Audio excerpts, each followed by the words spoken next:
것은 국민에 대한 예의가 아니고요. 여러분들 스스로도 보호하는 것이 아니라고 봅니다. 뜻하지 않으니까 이렇게 하는 거 아니겠습니까? 제대로 답변을 해서 국민에 대한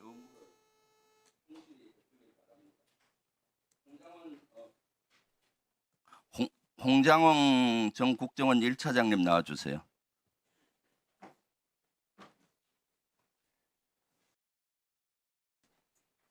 네. 그 1차장님은 12월 3일 날 비상계엄이 있는 날 한 20시경에 전화를 대통령이 전화가 올 테니까 전화 대기하라는 거 누구로부터 받았습니까? 처음에 대통령께서 전화를 하라고 하는 지시를 제 보좌관으로부터 받았습니다. 아, 전화를 대통령한테 하라고? 예, 그런 그럼 지시가 있었다. 몇 대통령께서 시쯤, 전화를 하라고 하신다라는 지시를 전달받았습니다. 그러면은 몇 시쯤 그걸 받았죠? 예, 한 8시 좀 넘어서인데 제가 저녁 8시 22분에 대통령께 전화를 드렸습니다. 아, 먼저 전화를 드렸어요? 예, 8시 그 22분에? 지시를 받고 네. 제가 전화를 먼저 드렸습니다. 그럼 그 대통령이 뭐라고 얘기를 했습니까? 무슨 보고를 했죠? 요지는 한두 시간 후에 중요하게 전달할 사항이 있으니 통신 축선에 대기하라는 지시였습니다. 아, 통신 숙선에 대기해라. 그렇습니다. 내용은 얘기 안 하고요. 예, 그 내용은 아마 그 중요한 얘기가 있는데 한두 시간 이후에 얘기하겠다라는 말씀으로 이해했습니다. 그리고 나서 그러면은 뭘로 유추했습니까? 사실 그때는 특별하게 유추할 수 있는 근거가 없었습니다. 그래서 그 다음에 다시 대통령한테 전화가 온 시간이 언제입니까? 8시 22분에 통화를 한 이후에 대통령께서 대기하라고 한 말씀이셨기 때문에 국정원 청사로 돌아가서 직무실에서 대기하고 있었습니다. 그리고 대기하고 있는 중에 10시 23분에 비상계엄이 일어난 부분을 TV로 보고 그 후에 한 30분 정도가 지난 10시 53분 정도에 대통령께서 전화를 주셨습니다. 그때는 대통령이 1차장한테 전화를 먼저 했다. 그렇습니다. 네. 어떤 내용의 전화를 했습니까? 전화 내용이 뭐였습니까? 첫 번째는 비상계엄을 발표한 사실을 확인했는가 하는 부분이고 두 번째는 아까 윤건영 의원님께서 질문했던 내용과 동일합니다. 중요한 요지는 그 방첩사령부를 적극 지원하라는 부분이 이어졌습니다. 방첩사를 적극 지원하다. 그리고 또 있었잖아요. 뭐 잘 지원하면은 예산도 주고 수사권도 주겠다. 뭐 이런 얘기. 아니 그런 말씀은 아니셨고요. 네. 풀 텍스트를 직설화법으로 원하신다면 그대로 말씀드리겠습니다. 그럼 방첩사를 지원하라. 예, 전화를 받으니까 네. 비상계엄 발표하는 걸 확인했냐고 묻었고 네.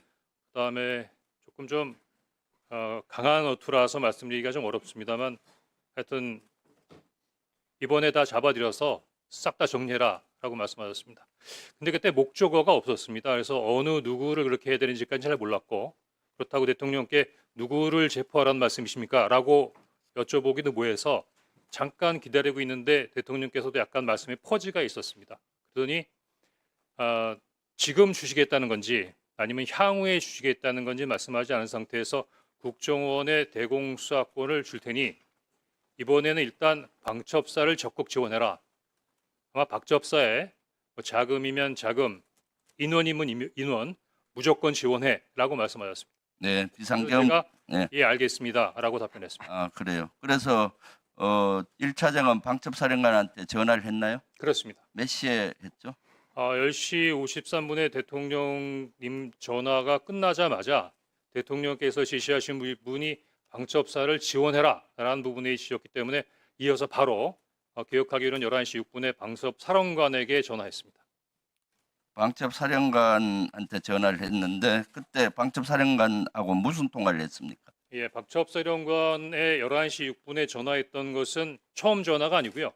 10시 23분 비상계엄이 발표되는 걸 보고 바로 제가 방첩사령관한테 전화를 한 적이 있었습니다. 왜냐하면 10시 23분에 TV를 통해서 방송을 통해서 비상계엄이 발령되는 걸 보고 당시 굉장히 많이 당황했었는데 비상계엄이 발효된 것보다도 더 당황스러웠던 것은 당시로서는 국정원이 비상사항과 관련된 부분에 대해 정보 보호를 전혀 갖고 있지 않았습니다. 따라서 국정원이 그래도 국가의 핵심 정보기관인데 비상사항이라는 부분에 대해 정보 판단이 전혀 이루어지지 않은 상태에서 어떻게 비상계엄이 발효됐는가 국정원이 뭔가 그때 방첩사령관 틀렸구나. 뭐라 했습니까? 좀 예. 짧게 해주세요. 네. 그래서 방첩사령관한테 확인하기 위해서 전화했습니다. 네. 그랬더니 방첩사령관이 저희들도 잘 모르고 있는 상황입니다. 위에서 오케이. 시키는 대로 하고 있습니다라고 답변을 했고 그런 상태에서 대통령께서 전화를 받은 다음에 방첩사령관에게 전화했습니다. 그러니까 마찬가지로 나중에 계속 머뭇머뭇해서 제가 어떻게 된 거야? 라고 얘기했더니 계속 이야기를 안 하길래 부위께서 전화하셨어. 대통령께서 너희들을 도와주래. 라고 이야기를 했더니 그 이후에 아마 정보위에서 말씀하신 그 관련된 내용들을 저한테 얘기했던 겁니다. 그러니까 여러 명 정치인 체포해라 이재명 포함해서 그렇습니다. 몇 명 정도 체포하라 했죠?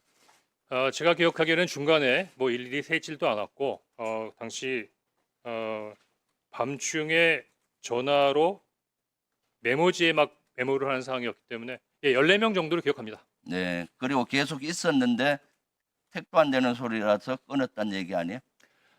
그냥 끊지는 않았고요. 물론 뭐 속으로는 그런 생각을 했지만 대통령이 지시고 방첩사령관이 얘기하는 부분에 대해서 특별한 반응을 보일 수 없었고 마지막엔 그래 그래서 어떻게?라고 물었습니다.